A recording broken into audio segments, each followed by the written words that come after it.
Good evening. This is Quintus Curtius, and welcome back to the podcast. It's been a few weeks since I've done a podcast, but as they say, when you don't have anything to say, it's better to say nothing at all. But I do have something to say now, and I wanted to talk and analyze a movie that I saw recently that made an effect on me, or kind of made an impression on me. And the movie, you can find it on Netflix. It's called Seven Prisoners. Seven Prisoners. It's a Brazilian movie. Sete Prisioneiros. Seven Prisoners. And it's directed by,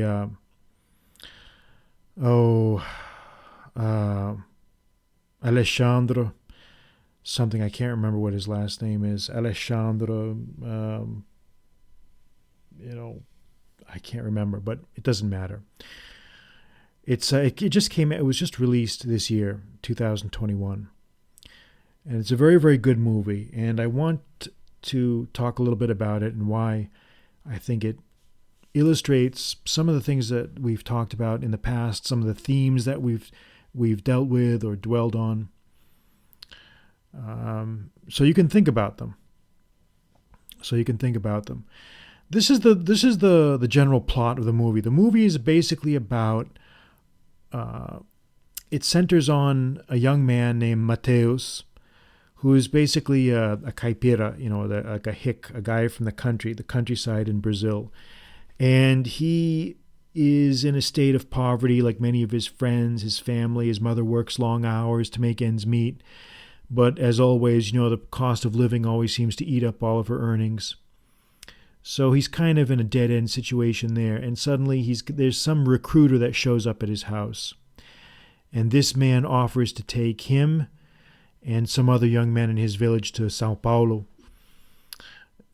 which is Brazil's largest city, a huge metropolis, and offers them a job and says he makes all these lavish promises about how much money there is and blah, blah, blah, blah, and everything's great.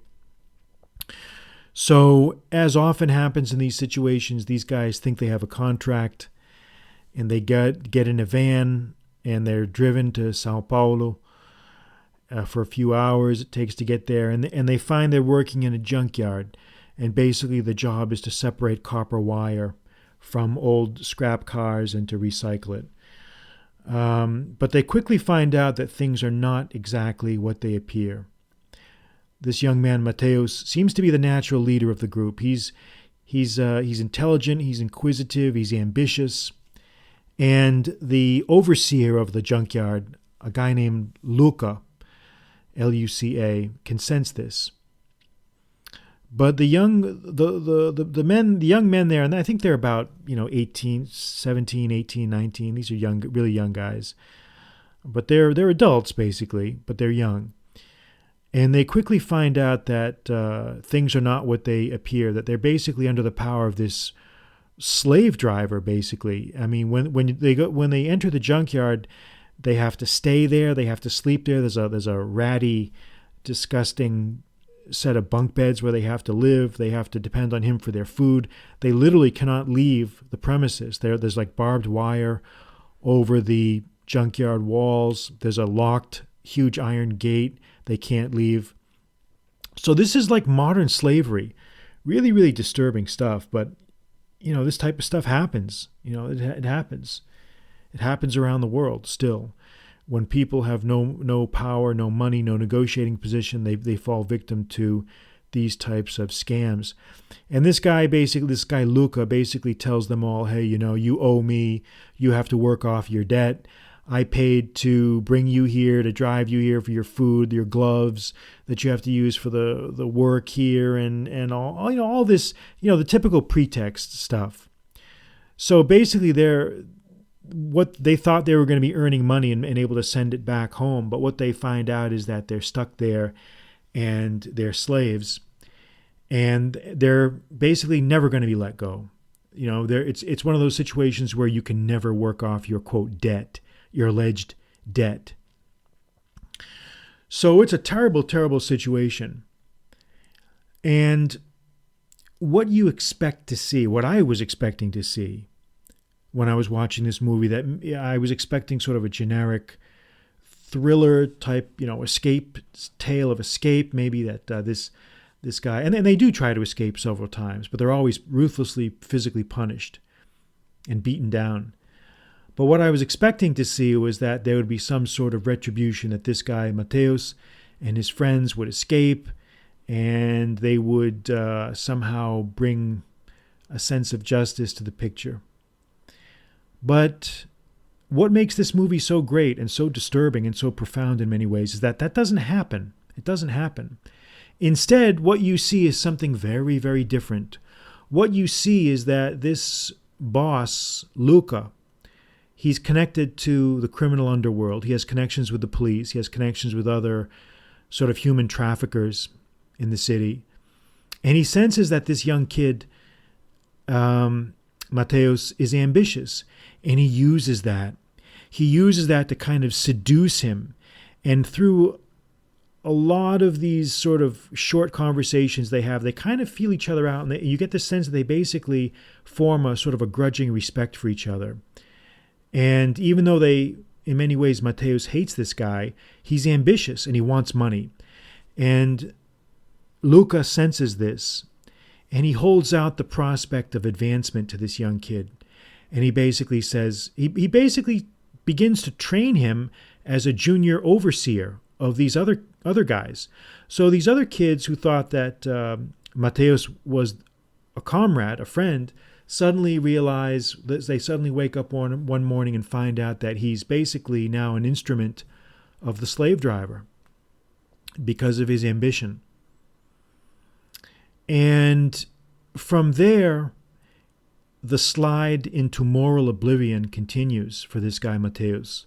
And this is what makes this a very, very profound movie, a very important movie, because I'm not going to reveal the ending, but it doesn't end up the way you think it's going to end up. What happens is you have this continuing slide into a life of crime by this young kid. And it's not an easy movie to watch. It's an uncompromising film because it doesn't take the easy way out.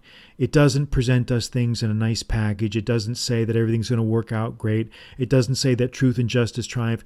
It doesn't say any of those things. What it says is that power and money and ambition can corrupt.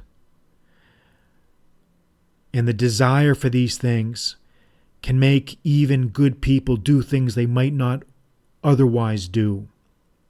And this is the lesson. This is really the lesson. This is really the lesson here, is that the slide into moral corruption happens slowly. It happens gradually. It happens incrementally. You're tested with little things, and then you're tested with other things, and then you're tested with other things. And slowly you begin to lose your moral base. Slowly you begin to lose your humanity. Slowly you begin to lose your sense of decency, your sense of compassion for others. And you become just like the oppressor who oppressed you. And this is what happens. This is what happens. And it reminds us, this movie reminds us that ambition and money are great and they're fine, and everyone should have ambition and a desire for advancement. But when you do it at the expense of your comrades, when you do that at the expense of your peers or of your fellow man, if you do this, you undertake a gradual but inexorable slide into moral oblivion. And you will pay a very, very high price. You will pay a very, very high price, because there's always a price to be paid. And, we talk about these things so often because they're true. All of these things that we talk about here, that we've talked about, these translations, these books, these articles, these essays, all of this stuff matters if you're listening. These problems have real world applicability. This tension that we find in, say, Cicero's On Duties between moral rectitude and advantageousness. What do you do when you have a conflict between those two things? What do you do when you're presented with a situation where you can do something that's right, or you can do something that looks like it's good for the short-term gain? Oh, of course, we all know.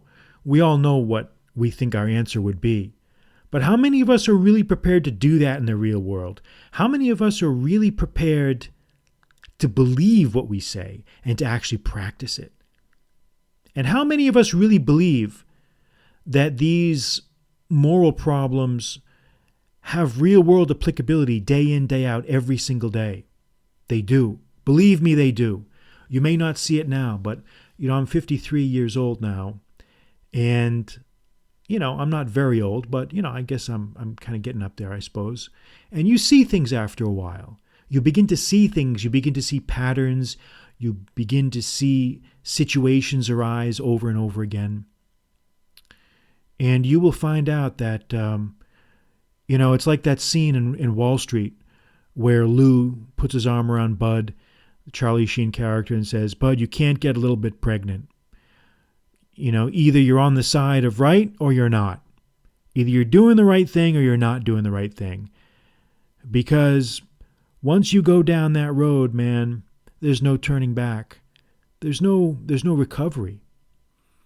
And I think this movie really, really presents that moral dilemma in a very, very stark and very, very lucid way. So I encourage anyone listening to this podcast to see this movie. 7 Prisoners. Sete Prisioneiros. And you can find it on Netflix. That's where I saw it. I assume you can find it on other platforms as well. But, it's a very, very good movie. So I'll just leave it at that. And let me know what you think. So that'll do it for tonight. I'm Quintus Curtius. Good night.